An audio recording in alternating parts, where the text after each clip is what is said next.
मध्य प्रदेश के खरगोन जिले के एक छोटे से गांव में रहने वाली निकिता मंडलोई, जिन्होंने 21 वर्ष की उम्र में एमपीपीएससी जैसे टफ एग्जाम को न सिर्फ निकाला बल्कि डिप्टी कलेक्टर पद हासिल भी किया। और ये इनका पहला अटेम्प्ट था, पहली बार में इन्होंने इस परीक्षा को पास किया।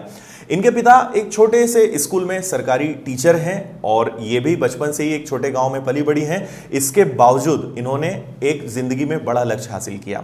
इससे हमें यह सीखने को मिलता है कि यदि कड़ी मेहनत और लगन हो हमारे अंदर तो हम कोई भी पद हासिल कर सकते हैं। जी हां, आज हम बात करने वाले हैं एमपीपीएससी मध्य प्रदेश लोक सेवा आयोग के बारे में काफी विस्तृत रूप से कि इसके लिए क्या एज होनी चाहिए, क्या क्वालिफिकेशन होनी चाहिए, सिलेबस इसका क्या है और किस तरीके से इसकी प्रिपरेशन करनी चाहिए। यह हमारा करियर गाइडेंस सीरीज का सेकंड एपिसोड है।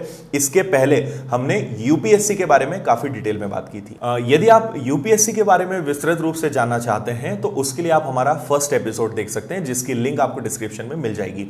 आज हम एमपीपीएससी को काफी डिटेल में समझेंगे। एमपीपीएससी जो राज्य सरकार के सबसे महत्वपूर्ण जो सरकारी पद होते हैं, जो प्रशासनिक अधिकारी होते हैं, उनकी भर्ती एमपीपीएससी रिक्रूटमेंट एजेंसी है, इसके थ्रू की जाती है। जैसे आप यदि एमपीपीएससी के एग्जाम को क्लियर करते हैं तो आप deputy collector, DSP, CMO, assistant director, CTO और भी ऐसे कई बड़े पद हैं जिन पर आप सफलता हासिल कर सकते हैं। वैसे एमपीपीएससी की प्रिपरेशन आप जितना जल्दी शुरू कर दें उतना अच्छा है। हालांकि इसके लिए जो मिनिमम क्वालिफिकेशन है वो ग्रेजुएशन है। आप ग्रेजुएशन कंप्लीट करते ही या यदि आप फाइनल ईयर में भी हैं तो आप इसका फॉर्म भर सकते हैं, इस परीक्षा को दे सकते हैं। बट आजकल क्योंकि अवेयरनेस इतनी ज्यादा हो चुकी है कि जो भी एस्पिरेंट्स इसको टारगेट करते हैं वो 12th के बाद से ही इसकी प्रिपरेशन स्टार्ट कर देते हैं। तो आप भी यदि आप अभी 12th पास आउट हैं या आपका 12th कंप्लीट हो चुका है और आप यदि पीएससी टारगेट कर रहे हैं तो आप ग्रेजुएशन पूरा करने का वेट ना करें, आप उसके पहले भी प्रिपरेशन स्टार्ट कर सकते हैं। आइए अब हम बात करें एज क्राइटेरिया की। इसके लिए मिनिमम एज होनी चाहिए 21 ईयर। साथ ही एक और मैं आपको बात बता दूं कि यदि आप मध्य प्रदेश के मूल निवासी नहीं हैं, आप किसी अन्य राज्य के विद्यार्थी हैं बट आप एमपीपीएससी का एग्जाम देना चाहते हैं तो बिल्कुल आप दे सकते हैं। आपके लिए मैक्सिमम एज लिमिट रहेगी 28 ईयर्स। तो मिनिमम 21 ईयर्स, मैक्सिमम 28 ईयर्स। साथ ही यदि आप मध्य प्रदेश के मूल निवासी हैं बट आप डीएसपी या assistant superintendent jail and transportation sub inspector इन पदों को आप टारगेट करते हैं तो इनके लिए भी मैक्सिमम एज 28 ईयर्स ही होगी।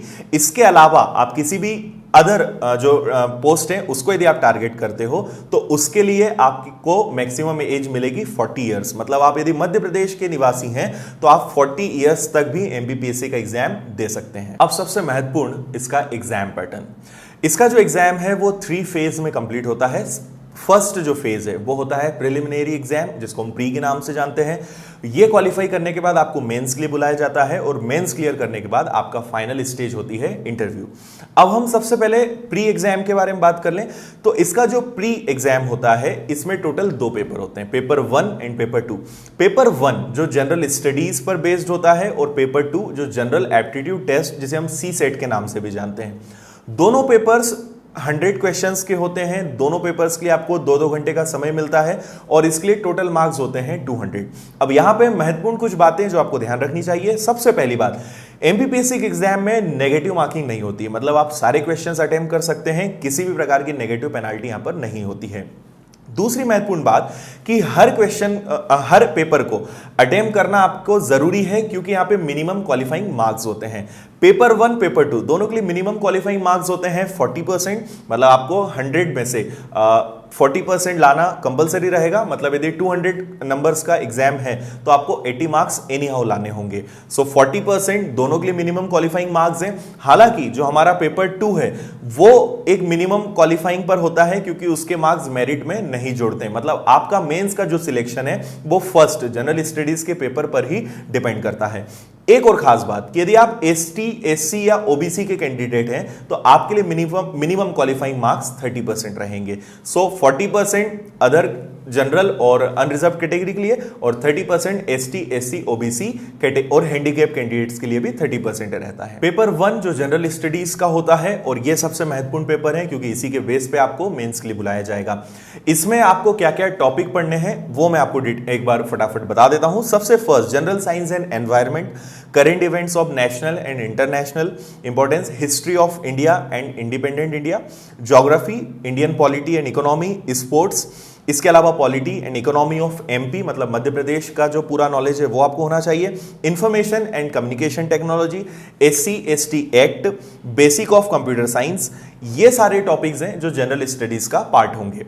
और एक खास बात कि यदि आप इनके अंदर भी डिटेल में जानना चाहते हैं कि इनके अंदर कौन कौन से चैप्टर्स होते हैं, तो मैंने एक लिंक आपको डिस्क्रिप्शन में दी हुई है, वो आपको मिलेगी। आप उस लिंक को क्लिक करके MPPSC की ऑफिशियल वेबसाइट से सारा सिलेबस डिटेल में आप डाउनलोड कर सकते हैं और वहां पे हिंदी इंग्लिश दोनों ही लैंग्वेज में सारी इंफॉर्मेशन आपको मिल जाएगी। सेकंड पेपर जिसे हम CSET या कॉमन एप्टीट्यूड टेस्ट बोलते हैं, इसमें आपको क्या क्या चीजें पढ़नी है, तो इसमें एक तो कॉम्प्रिहेंशन रिलेटेड क्वेश्चंस होंगे, interpersonal skill including communication skill ये रहेगा, रीजनिंग इसका पार्ट रहेगा, decision making and problem solving questions इसमें रहेंगे, जनरल मेंटल एबिलिटी जो रीजनिंग का ही एक पार्ट होता है, बेसिक जो मैथ्स होता है 10th लेवल का वो इसका पार्ट रहेगा, डेटा इंटरप्रिटेशन जो ग्राफ वाले क्वेश्चंस होते हैं, and at the last Hindi language और कॉम्प्रिहेंशन स्किल रिलेटेड क्वेश्चंस होंगे जिनका लेवल भी 10th रहेगा।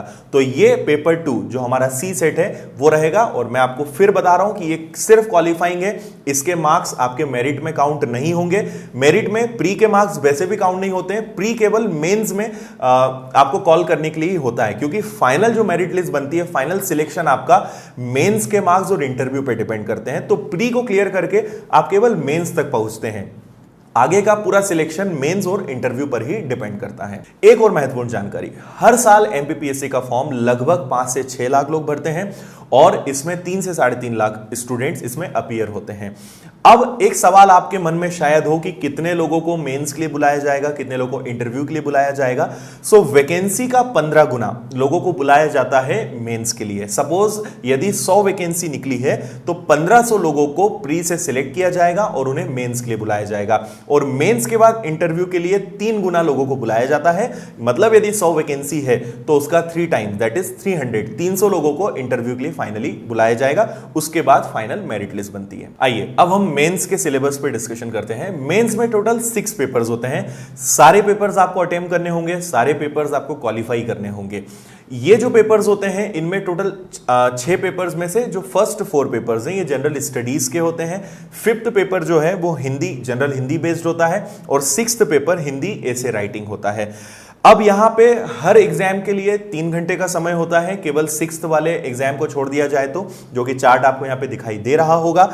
1 बाय 1 हम सारे पेपर्स की बात करते हैं। सो पेपर नंबर 1, 2, 3 जो जनरल स्टडीज के पेपर हैं, paper general studies 1, general studies 2, general studies 3, ये तीनों पेपर इसके लिए आपको 3 घंटे का समय मिलता है। ये पेपर तीनों 300 मार्क्स के होते हैं। इसके बाद पेपर 4 जो जनरल स्टडीज का ही होता है, बट इसके लिए आपको केवल 200 मार्क्स मिलते हैं, हालांकि इसमें समय आपको 3 घंटे का ही मिलता है। पेपर नंबर 5 जो जनरल हिंदी का होता है, इसके लिए भी आपको 3 घंटे का समय मिलता है, बट यहां पे आपको टोटल मार्क्स मिलेंगे 200।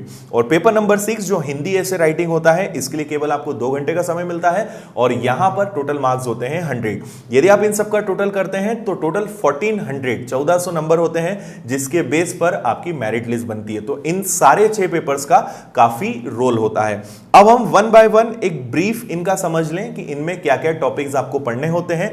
हालांकि मैंने लिंक डिस्क्रिप्शन में आपको दी हुई है, आप उसको जरूर एक बार ओपन करें, वहां से आप हिंदी इंग्लिश दोनों मीडियम में सिलेबस को काफी डिटेल में डाउनलोड कर पाएंगे और सारे टॉपिक्स के अंदर क्या क्या और चीजें आपको पढ़नी है वो सब आप वहां देख पाएंगे। सो पेपर 1 जो हमारा जनरल स्टडीज है, ये हिस्ट्री एंड कल्चर बेस्ड होता है। Indian history, geography, water management, disaster management और केस स्टडीज इसका पार्ट होता है। जो सेकंड हमारा जनरल स्टडीज का पेपर है, ये बेसिकली कॉन्स्टिट्यूशन और पॉलिटिकल बेस्ड होता है। सो कॉन्स्टिट्यूशन को आपको स्टडी करना पड़ेगा, political and administrative structure of governance, security issues, social and some important legislations, social sectors होते हैं, public welfare related topics, public services related topics, human resources development, ये सारे टॉपिक्स इसके अंतर्गत आते हैं।